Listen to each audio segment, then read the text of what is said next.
Moi, j'ai présenté ce matin. J'ai parlé dans le contexte bioéconomie, j'ai montré Tana et voilà, j'ai dit voilà les technologies possibles, mais j'ai pas été dans les détails. J'ai dit ça va être présenté. Exactement, voilà. Et puis il y a des personnes qui ont été au stand. Il y a même un reportage de la télé, Fribourg. Ah ben c'est parfait. Et ben moi j'ai réexpliqué, j'ai montré les deux technologies comme elles se marchent. C'est top parce qu'ils m'ont dit que tu avais. Voilà.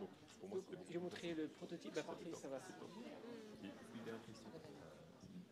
C'est l'école de bois de Bienne en français officiellement? Oui, école de bois de Bienne. Oui, école de bois de Bienne, c'est bon. Super, merci. C'est BFH, école bois de Bienne. Mais tu mets école du bois de Bienne, c'est bon. Bien. Ouais.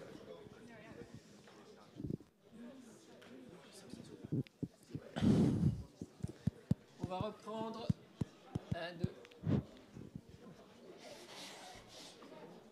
1, 2. Ça fonctionne le micro? Parfait, alors. Rebonjour à toutes et à tous. J'espère que vous avez bien profité de cette pause. C'est vrai qu'on resterait plus longtemps dans ce magnifique lieu, surtout sur la terrasse avec le beau temps et la belle vue sur le Léman, mais je peux vous assurer que le programme est tout aussi intéressant. Ici, en l'occurrence, on va aborder de nouveaux chapitres liés au bois, la valorisation du bois, toujours dans une perspective produit lié au sport. On quitte le matériau bois sous sa forme, on va dire, classique et macroscopique pour aller plus en profondeur du bois, pour aller dans la fibre du bois. Donc on décompose le bois et on va avoir 3 présentations intéressantes, l'une portant sur l'utilisation. On va commencer par du non-bois, mais je vais quand même vous dire pourquoi cette présentation est importante pour nous dans le domaine du bois. C'est une présentation qui va porter sur la fibre de lin, fibre qu'on va combiner avec un autre extrait du bois, comme Christian va vous le présenter. Ensuite, on aura une présentation portant sur l'utilisation de la fibre dans le domaine textile, en remplacement de certaines fibres synthétiques textiles. Et puis, on repart dans un projet un peu plus exotique où on parlera de la fibre, non pas de bois, mais de fibre de coco, mais une technologie intéressante qui montre aussi le potentiel de résidus agronomiques pour le développement de nouveaux matériaux. Et puis, s'ensuit une table ronde comme ce matin. Notre premier présentateur est Christian Fischer de la société Bicom, qui également a le statut, on peut dire encore de start-up ou de société tout doucement bien établie. S'il y a besoin de levée de fonds, je peux te donner un conseil, c'est de le mentionner aussi aujourd'hui. Les start-up précédentes ont lancé cet appel, donc n'hésite pas.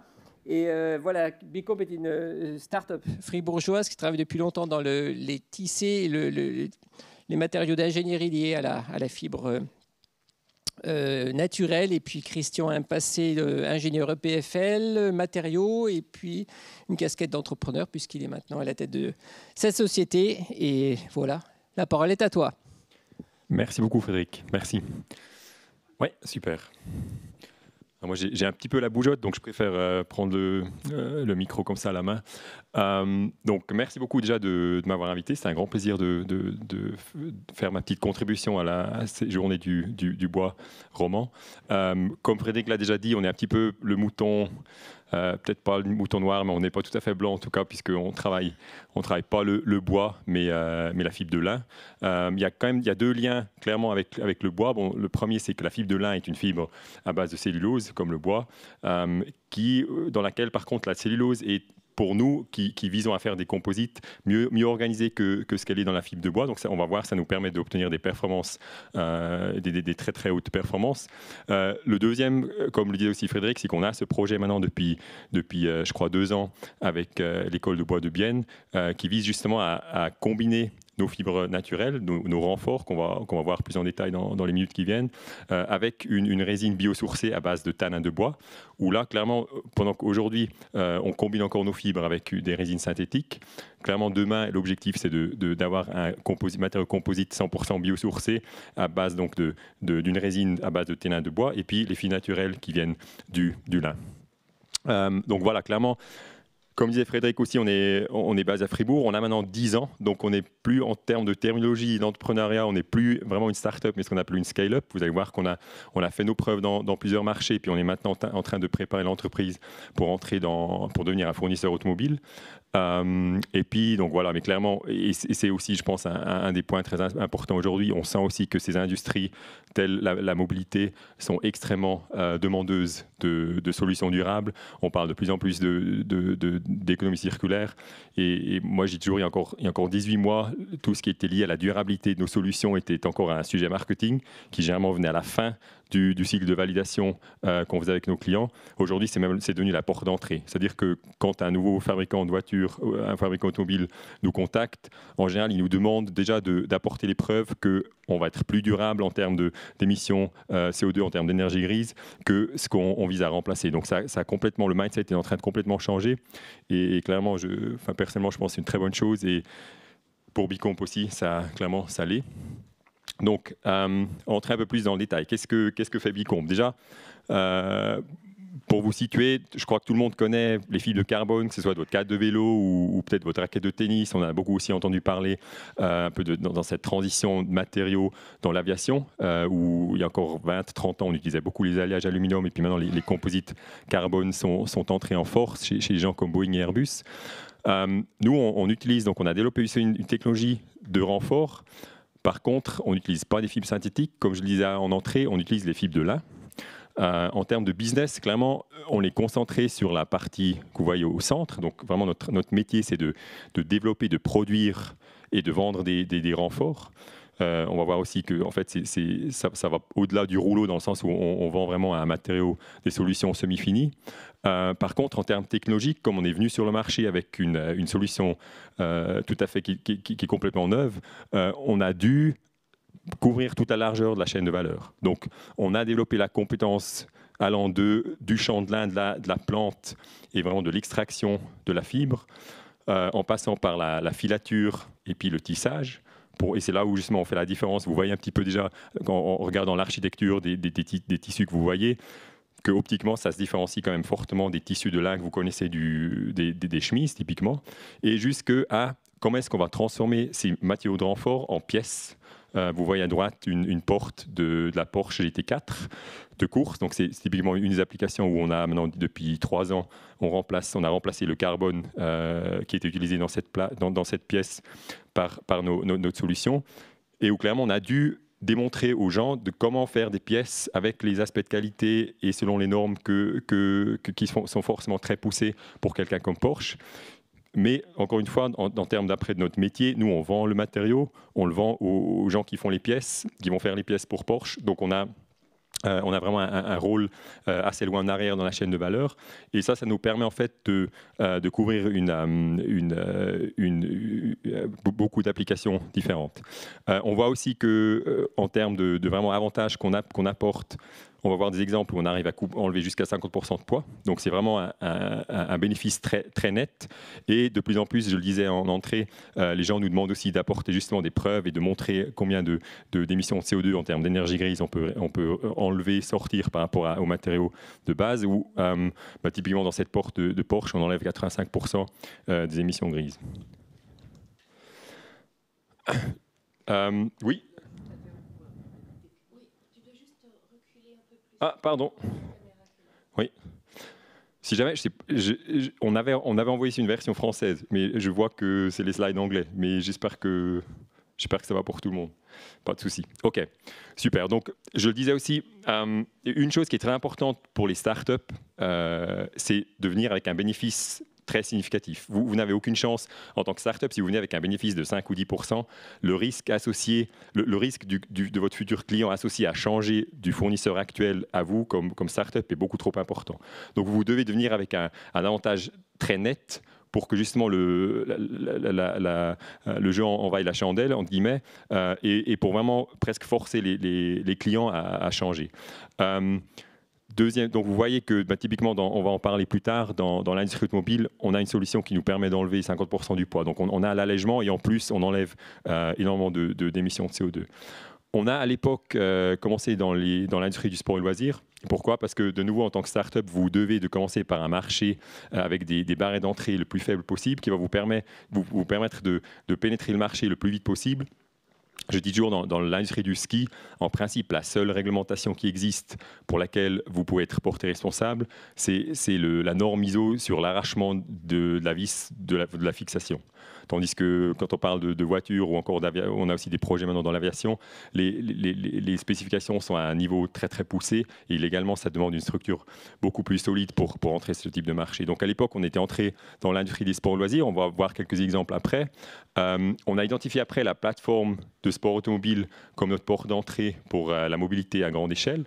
Il y a plusieurs aspects très intéressants avec le sport automobile. Le premier, c'est que ça reste aujourd'hui, pour quasiment toutes les marques, que ce soit Renault, Seat ou Porsche, BMW, leur section sport et leur plateforme de technologie et d'innovation à temps réel oui, en temps réel. Et donc, ils vont adopter, valider des technologies sur cette plateforme et une fois que c'est fait, ils vont travailler avec les fournisseurs au transfert technologique de la course vers la route. Donc ça, pour nous, clairement, c'est une porte d'entrée très intéressante. Les volumes, on est d'accord, le sport automobile reste une niche, mais pour nous qui venions du sport et loisir, déjà c'était un très bon apprentissage pour nous de comprendre comment l'industrie fonctionne, quelles sont les demandes d'une industrie automobile par rapport à l'industrie du sport et loisir, et comment il faut qu'on adapte nous notre structure pour pouvoir après répondre aux besoins d'une industrie automobile à laquelle on commence à se frotter maintenant. L'autre point aussi, on en parlait encore à midi, c'est que l'industrie du sport automobile clairement nous a permis de nous débarrasser entre guillemets un peu de cette connotation qui à l'époque était encore négative de l'organique. Donc il est clair que le jour où vous êtes associé à des gens comme Tesla ou comme Porsche, c'est pas vraiment des marques qui ont une image de chaussettes en laine et puis du Birkenstock. Donc en termes de perception, de performance, ça a cassé beaucoup de barrières mentales pour nous dans le marché et ça a été une étape très très importante. Et puis vient forcément l'industrie automobile grande échelle, où on lit tous les jours la méga tendance vers l'électrification. Il y a maintenant des marques qui vraiment ont défini des targets, des deadlines jusqu'auxquels ils veulent être ou neutres en CO2 en tant qu'entreprise, ou lancer les premiers modèles qui seront eux-mêmes neutres en carbone. Donc quand on parle d'allègement, et puis qu'en plus on a un outil qui permet l'allègement qui est durable, c'est forcément des avantages qui sont dans le contexte actuel très très importants. Donc juste très rapidement par rapport à quelle est la clé finalement de Bicomp, qu'est-ce qu'on apporte par rapport à ce qu'il y avait avant. Il est clair que c'est pas nous qui avons inventé l'idée, qui avons été les premiers d'avoir l'idée d'utiliser les fibres naturelles comme renfort. Les Égyptiens renforçaient déjà leur maison en argile par de la paille, ce qui est exactement la même chose, d'accord. Par contre, le fait de comment industrialiser, vraiment d'extraire la fibre et puis de la transformer en un produit à l'échelle industrielle qui nous permet après de viser justement des marchés comme l'auto avec des structures de coûts qui le permettent, c'est clairement là où on a mis l'accent dessus et on a développé notre technologie qu'on appelle Power Ribs. Et l'idée de base est très simple. En fait, elle revient à plutôt que d'étaler la matière dans la surface, on va l'organiser en poutrelles à l'échelle millimétrique. Et on le connaît tous, typiquement des feuilles des arbres, où vous avez cette structure vénurée. La nature nous montre de manière très élégante la façon la plus efficace de renforcer une structure à parois minces, tout en utilisant un minimum de matière. Donc ça ne consiste justement pas à étaler la matière dans la surface, mais à l'organiser comme ça en poutres. Donc vous voyez à gauche notre produit Ampitex en haut à droite et puis les Power Ribs en bas à gauche à l'état sec. Au milieu, vous voyez la même chose, mais imprégné avec la résine. Donc on imprègne avec la résine, on fait durcir le tout, et puis c'est comme ça qu'on obtient notre matériau composite. Ce qu'on appelle le côté B, typiquement la face cachée, typiquement nos pièces aura cette structure en poutre. Et puis à droite, vous voyez le côté A, ce look un peu carbone, mais justement naturel comme c'est du lin et pas du carbone. En termes justement, j'ai pas mal parlé d'émissions de CO2 et d'énergie grise. Donc c'est aussi des choses, on a eu le plaisir de travailler avec l'Agence spatiale européenne dans le cadre de leur programme Clean Space. Et donc, on a pu travailler pas mal et générer beaucoup de données sur l'émission CO2 liées aux différentes étapes de production de notre chaîne de valeur. On a la grande chance, on est ici avec des gens de bois, donc du bois, ça ne paraît pas exceptionnel, mais c'est clair que quand on compare avec des gens du carbone ou comme ça, on a aussi la chance de séquestrer du carbone dans notre matière première. Donc, on part avec un budget CO2 négatif, forcément. Vous voyez à gauche le carbone qui nécessite presque 50 kg d'émissions de CO2 pour 1 kg de matière. Donc, c'est un matériau qui est extrêmement énergivore. Vous voyez que nous, jusqu'à l'étape, donc on a une étape d'extraction de la fibre qu'on appelle le teillage. Puis après, on a la filature. Et jusqu'à l'étape de filature incluse, on est encore négatif en émissions de CO2. Et clairement, après, quand on va tisser et puis mettre en forme pour fabriquer les pièces, on va rajouter des CO2 en fonction du mix énergétique qu'on utilise. On travaille typiquement avec le mix énergétique européen. Et on va voir qu'on a un bilan de CO2 qui est encore positif. Et en regardant plus en détail, on se rend compte que le fait que ce soit positif, il vient de la résine synthétique. Et puis que plus on augmente le taux biosourcé de la résine, à un moment donné, à partir de près de 35% de taux biosourcé, on arrive à une neutralité de carbone, en considérant qu'on va brûler les pièces après en incinération, tout en récupérant l'énergie, qui est, je pense qu'on est tous d'accord, encore le pire des cas en termes de recyclage. Mais c'est là où on commence à voir un peu quels sont les éléments qui influencent. Quand on va au-delà de 35% de taux de résine biosourcée, tout d'un coup, on a quelque chose qui est négatif en carbone. Donc on a, comme on dit en anglais, un trap de CO2. Et c'est clair que quand vous avez un tel produit, que vous allez vers l'industrie automobile, aujourd'hui, ils sont extrêmement intéressés parce qu'ils savent très bien que dans d'autres composants de leur voiture qui est censé être neutre en carbone d'ici à 2030, ils auront toujours un bilan positif. Donc ils doivent pouvoir aussi avoir des composants qui seront négatifs en émissions de CO2 pour pouvoir être à zéro sur toute la voiture. Donc, après cette introduction, un bref, un peu une revue des applications dans lesquelles on est présent aujourd'hui. Clairement, le ski a toujours joué un rôle très important, et d'ailleurs, c'est comme ça qu'on a démarré Bicomp, les deux cofondateurs, Julien et moi-même étant passionnés de ski. Donc, on avait cette obsession de faire des skis les plus légers possibles. Et c'est un peu comme ça qu'on a découvert le lin, qu'on a commencé à faire nos expériences avec le lin. Après, et je dois dire heureusement, là, avec la crise du Covid-19, on sait tous qu'on a, à part nous, qui avons le droit d'aller skier, mais pas le droit d'aller au bureau, nos amis allemands, italiens et français, c'est plutôt l'inverse. Ils ont le droit d'aller au bureau, mais pas à la montagne. Donc, on était très contents les 2 derniers hivers, qui ont été très mauvais pour l'industrie du ski, en tout cas en Europe, de déjà être présents dans des applications nautiques, typiquement. Et on a eu le plaisir aussi l'année dernière de communiquer notre collaboration avec Baltic Yachts, qui est un des fabricants les plus prestigieux de yachts de voile, où il y a un phénomène qui est très intéressant, qui pour moi reste encore un peu abstrait, mais fait est qu'il y a ce qu'ils appellent le luxe durable, donc où il y a des gens qui s'achètent ce genre de yacht à 25-30 millions d'euros et qui vont dire à Baltic, qui vont dire on ne veut pas maximiser la performance par poids du bateau, mais on veut minimiser l'impact écologique. Et où clairement on a développé des approches avec eux aussi. Donc on a clairement aussi le challenge de l'absorption de l'humidité qu'on a pu solutionner, comme aujourd'hui sur ce premier bateau de Baltic, vous voyez, il y a un mélange de lin, mais aussi de carbone dans la coque du bateau. Et il y a un certain nombre de pièces semi-structurelles à l'intérieur du yacht qui sont fabriquées à partir de nos matériaux au lieu du carbone. Et donc clairement aussi de nouveau un nouveau marché qui est extrêmement intéressant pour nous, où encore une fois de plus aussi la durabilité devient un aspect très important. Sport automobile, on en a parlé, donc on reste sur cette plateforme technologique PowerRibs. On a un axe de produits qui sont pour le sport automobile où on maximise la performance. On va voir après que dans l'autre exemple, pour l'industrie automobile, on va clairement minimiser les temps de cycle de production et donc aussi les coûts, ce qui est un tout autre challenge.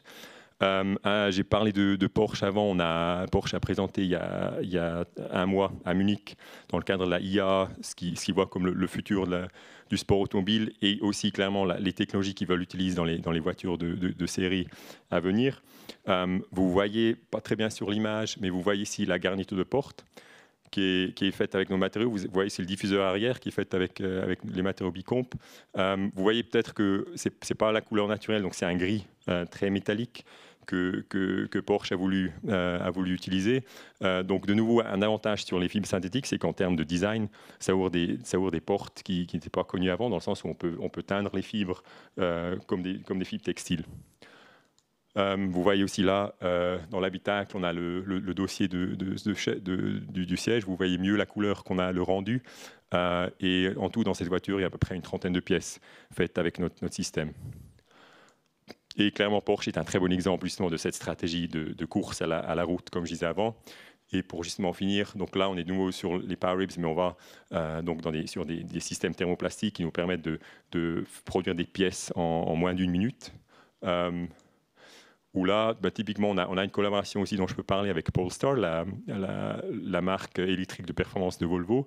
Vous voyez un zoom de nouveau sur un dossier de siège, où on a ici un substrat avec des fibres. Cette fois, c'est un non-tissé, donc déjà, en termes de coût, c'est nettement inférieur. C'est aussi inférieur en termes de performance, mais c'est bien plus que déjà ce qu'il faut pour des intérieurs de voitures, où là, on a des applications non visibles qui vont être cachées derrière, ici dans ce cas-là, du cuir végan. Et où là, par contre, Polestar nous a dit, mais vous avez une histoire tellement intéressante à raconter aussi en termes de durabilité. On veut montrer la durabilité à nos clients à l'avenir. Donc, on entre aussi maintenant dans des applications visuelles dans l'intérieur des portes. Des voitures, pardon. Vous voyez ici le dossier de la Polestar Precept qui était un concept car qui aurait dû être représenté à Genève en 2020. Qui forcément a été reporté à cause du Covid. Et cette voiture va entrer en production en 2024. Donc on est dans le projet avec Polestar en train de valider tout ça pour la grande série. Avec les bénéfices que vous voyez là, donc les 50% de gain de poids, le plastique aussi, clairement. Les automobilistes cherchent à réduire le contenu de plastique. Donc, comme ils l'appellent eux-mêmes, s'éloigner de ces intérieurs Tupperware. Donc tout ce qui est plastique injecté, je pense, dans les années à venir, vous en verrez de moins en moins, surtout dans les voitures de milieu et haut de gamme. Et voilà, en gros, la mobilité comme nous, on la voit, on la comprend chez Bicomp. C'est pour ça qu'on n'appelle pas le marché automobile, mais bien la mobilité. On connaît tous aussi ces nouvelles méthodes de mobilité. Donc clairement, on a les vétérans avec les moteurs à combustible, les marques purement électriques. On a de plus en plus aussi des bus de livraison électrique, et puis aussi un peu l'interface du vélo vers la mobilité à 4 roues qui clairement va maintenant aussi dans la direction du cargo, où on a tout ce qui est pièces en gros de carénage que nous on appelle semi-structurelles, donc que ce soit la carrosserie ici, l'intérieur ici, mais aussi typiquement ces boîtiers qui sont des secteurs ou des applications que nous on vise. Et pour finir, vous verrez à l'étage, vous avez peut-être déjà vu à midi, on a fait un premier prototype justement avec l'école de bois de Bienne, où on a utilisé cette résine qui est un développement d'un projet inno-suisse. On a combiné avec nos renforts, et puis on a fait ce petit modèle de bateau pour représenter le futur, où on espère très bientôt on pourra aller vers du 100% biosourcé pour des applications de performance. Merci beaucoup pour votre attention, et s'il y a des questions, ce sera avec plaisir que j'essaierai d'y répondre. Merci.